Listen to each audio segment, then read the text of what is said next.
Assalamualaikum warahmatullahi wabarakatuh. Perkenalkan, saya Nelsi Yulia Syafitri dengan NIM 210531167. Baiklah, di sini saya akan menjelaskan mengenai kasus yang berkaitan dengan materi 1 sampai 4 dengan mata kuliah Bank dan Lembaga Keuangan dan dosen pengampu Bapak Dr. Zulafdal SPD MPD. Nah, baik. Kasus yang pertama berkaitan dengan materi yang pertama. Nah, materi yang pertama yaitu mengenai lembaga keuangan. Sedangkan materi yang kedua akan berkaitan dengan kasus yang kedua yaitu materinya sejarah perkembangan perbankan. Lanjut, kasus ketiga akan berkaitan dengan materi ketiga yaitu arsitektur perbankan Indonesia atau API. Dan yang terakhir yaitu kasus keempat akan berkaitan dengan materi keempat yaitu Bank Sentral. Nah, kasus pertemuan yang pertama yaitu mengenai pengembangan layanan keuangan digital pada lembaga keuangan non-bank, studi kasus Koperasi Pondok Pesantren Sunan Derajat Lamongan. Nah, layanan keuangan berbasis mobil merupakan salah satu jenis layanan keuangan digital atau LKD. Layanan keuangan dengan memanfaatkan media dan teknologi, jaringan, pelaku sektor real. Hingga saat ini, penerapan mobile banking mulai merambah ke lembaga keuangan berskala mikro atau lembaga microfinance seperti Koperasi Syariah dan BMT atau Baitul Mal wa Tamwil.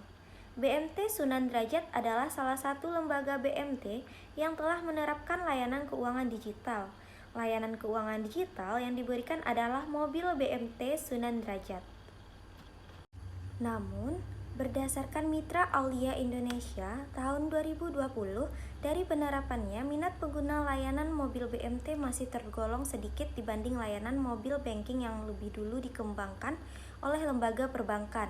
Terdapat faktor yang mempengaruhi kinerja operasional mobil BMT Sunan Derajat seperti faktor eksternal dan internal.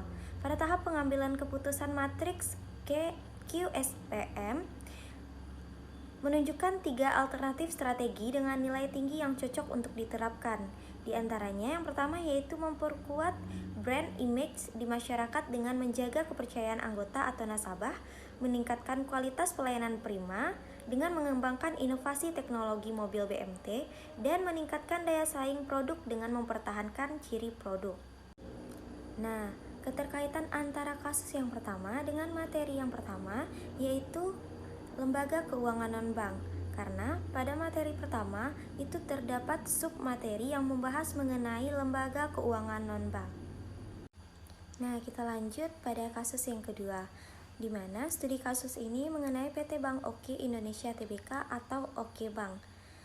Oke Bank sebagai salah satu perusahaan swasta dalam bidang jasa perbankan yang berdiri semenjak tahun 1980 telah bekerja sama dengan Kodemi selama 2 tahun. Dalam upaya menciptakan sumber daya manusia yang kompeten, Oke Bank memiliki urgensi untuk menggunakan LMS karena yang pertama, adanya regulasi akan refreshment of knowledge terkait internal audit, manajemen, dan hal lainnya bagi seluruh karyawan perusahaan sekali dalam kurun 1 tahun. Nah, yang kedua, tiap bulannya Oke Bank selalu mengadakan monthly test bagi frontliner. Yang ketiga, sulitnya melakukan training dan monthly test bagi seluruh karyawan yang tersebar di berbagai cabang di Indonesia.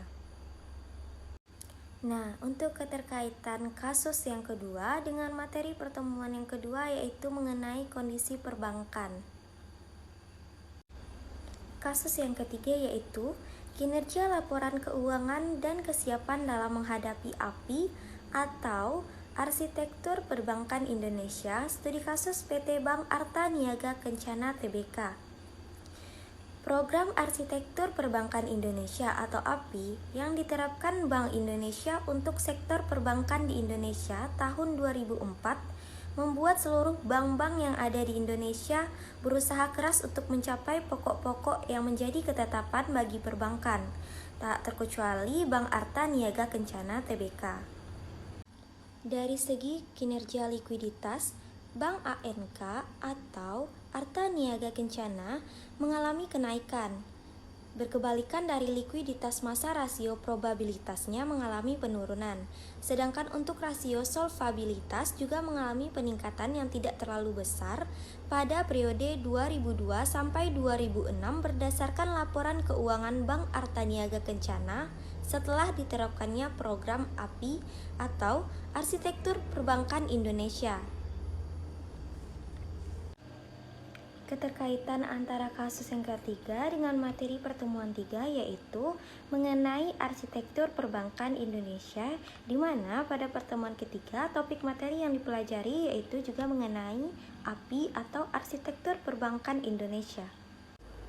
Kasus yang keempat yaitu pola komunikasi dan penanggulangan kasus insider trading, studi kasus pada otoritas jasa keuangan. Pihak Otoritas Jasa Keuangan OJK melakukan komunikasi dua arah atau timbal balik dengan perusahaan yang mendapatkan izin, persetujuan atau pendaftaran dari OJK, sebagaimana diamanatkan dalam Undang-Undang Nomor 21 Tahun 2011 tentang OJK, yaitu menyelenggarakan sistem pengaturan dan pengawasan yang terintegrasi terhadap seluruh kegiatan di dalam sektor jasa keuangan.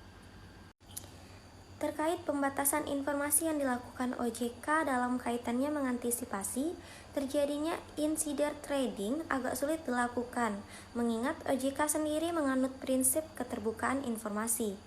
Hal ini mengakibatkan seluruh informasi material yang dapat mempengaruhi keputusan investor terhadap efek atau harga dari efek dimaksud wajib segera diumumkan kepada pihak publik. Salah satu langkah OJK yaitu dengan mengeluarkan peraturan tentang transaksi efek yang tidak dilarang bagi orang dalam yang merupakan lampiran keputusan Ketua Badan Pengawas Pasar Modal nomor Cap 58-PM-1998. Keterkaitan kasus 4 ini dengan materi pertemuan 4 yaitu mengenai OJK, Otoritas Jasa Keuangan. Nah, sekian pembahasan dari saya. Mohon maaf jika terdapat kesalahan. Semoga bermanfaat. Saya akhiri. Assalamualaikum warahmatullahi wabarakatuh.